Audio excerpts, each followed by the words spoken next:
m'ont rejoint sur le plateau à l'occasion d'Octobre Rose, consacré à une vaste campagne de lutte contre le cancer du sein. Le professeur Xavier Carcopino, chirurgien des cancers du sein à l'hôpital Nord à Marseille, et le docteur Véronique Vénicowen, chirurgien gynécologue à la polyclinique du Parc Rambaud à Aix-en-Provence. Vous êtes venus nous parler des chances de guérison qui progressent, des traitements qui sont de plus en plus efficaces et de l'indispensable nécessité du dépistage précoce. Professeur Xavier Carcopino, vous êtes venu nous parler surtout du dépistage. Détecté à un stade précoce, le cancer du sein a quasi toutes les chances de guérir aujourd'hui? Alors, il n'a pas forcément toutes les chances de guérir, mais il a de plus grandes chances de guérison, et ça, c'est un bénéfice indéniable. Je crois que c'est très important de rappeler à l'occasion d'Octobre Rose que toutes les femmes après 50 ans aujourd'hui peuvent bénéficier en France d'un dépistage du cancer du sein. Ce dépistage, il faut bien comprendre qu'il s'adresse à toutes les femmes et qu'il s'adresse surtout aux femmes qui se sentent en bonne santé. On ne dépiste pas des gens qui ont un problème. Alors on parlera peut-être des signes d'appel du cancer du sein, qui peuvent être notamment la découverte d'une masse dans le sein à la palpation, d'un écoulement, d'une rougeur, d'une anomalie cutanée. Mais en fait, ce qu'il faut comprendre, c'est qu'on se dépiste quand on va très bien. Et que donc ça cible tout le monde et ça s'adresse à tout le monde. Donc l'erreur, c'est de dire je suis en bonne santé, je me fais pas dépister. Le dépistage, ça va reposer essentiellement sur d'abord le fait d'avoir un suivi médical régulier avec un examen clinique régulier. Et puis après 50 ans, à partir de 50 ans, les femmes reçoivent une invitation à leur domicile pour aller faire une mammographie de dépistage tous les 2 ans, entre 50 et 74 ans. Et cette mammographie de dépistage, elle va bénéficier d'une lecture par 2 radiologues qui va permettre de dire à la patiente vous avez une mammographie normale et tout va bien, ou alors vous avez une anomalie. Et il faudra peut-être aller faire un test diagnostique et une biopsie pour, on l'espère, dépister le plus tôt possible et améliorer le pronostic. Allez, pour nous encourager à nous faire dépister, voici un clip plutôt rigolo. C'est le cadre de cette campagne. Regardez.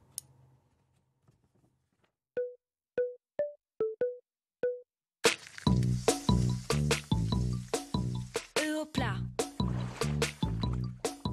flotteur, planchère passée, bouton de rose, gyrophare, pare-choc, miche, poire, pastèque, gants de toilette, satellite.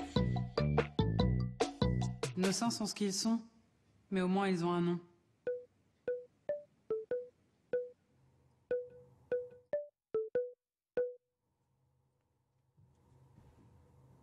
Un clip donc qui s'inscrit dans Octobre Rose. Avec nous, docteur Véronique Vénicowen. Vous êtes chirurgien, gynécologue à la polyclinique du Parc Rambaud à Aix-en-Provence. Et c'est une clinique qui vient d'obtenir un classement intéressant parmi les meilleures cliniques de France. Vous êtes à la 18e place, numéro 1 en PACA, un palmarès qui a été diffusé dans le magazine Le Point il y a quelques semaines. Les traitements ont, docteur, beaucoup évolué. Vous opérez environ 200 femmes par an du cancer du sein et ça va beaucoup plus vite tant au niveau du diagnostic que de l'hospitalisation. Là, c'est un grand progrès.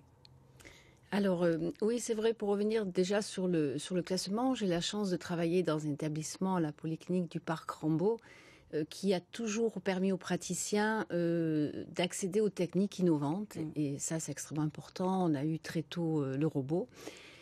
Ça nous permet donc de traiter en toute fiabilité, en toute sécurité nos patientes. Et parmi la façon moderne de traiter, on a axé sur le diagnostic rapide et sur l'hospitalisation rapide, c'est-à-dire en ambulatoire. Alors, le diagnostic rapide, les patientes, une fois qu'elles ont eu leur biopsie par le radiologue, on a essayé de diminuer au maximum ce temps d'attente pour avoir le résultat, pour qu'elles sachent si c'est bénin ou malin, parce que c'est source d'anxiété importante. Et on arrive à leur donner un résultat en 24 à 48 heures maximum. Donc on a mobilisé tous les spécialistes qui vont travailler pour donner le résultat. L'hospitalisation rapide, c'est l'hospitalisation en ambulatoire. Donc presque 80% des patientes que j'opère ne dorment pas dans l'établissement la nuit qui suit la chirurgie. Donc elles arrivent le matin et le soir elles repartent. Voilà, elles repartent le soir. Et c'est extrêmement important parce que vous savez qu'en majorité, ce sont des femmes que l'on opère, donc ce sont des épouses, ce sont des mamans. Et pour les enfants, mais si maman Bien sûr. dort à l'hôpital, c'est beaucoup plus grave. Alors, professeur, le diagnostic précoce, rapide, on l'a compris, présente beaucoup d'avantages. On parle aujourd'hui de thérapie ciblée. Qu'est-ce que c'est ? Alors ça, c'est un des grands progrès qu'on a pu faire au cours des dernières années dans la prise en charge du cancer du sein, des cancers, mais surtout du cancer du sein.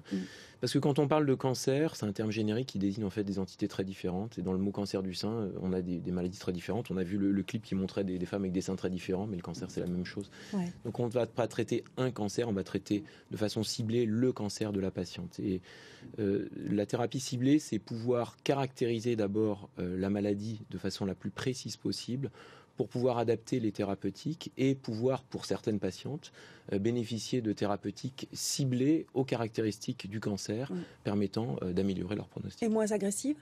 Alors, moins agressive, parfois, pas toujours, ouais. mais ce qui compte toujours, quand on bien considérer que l'essentiel étant d'améliorer le pronostic de nos patientes et de leur proposer un traitement le plus efficace possible et le plus adapté à leur situation précise.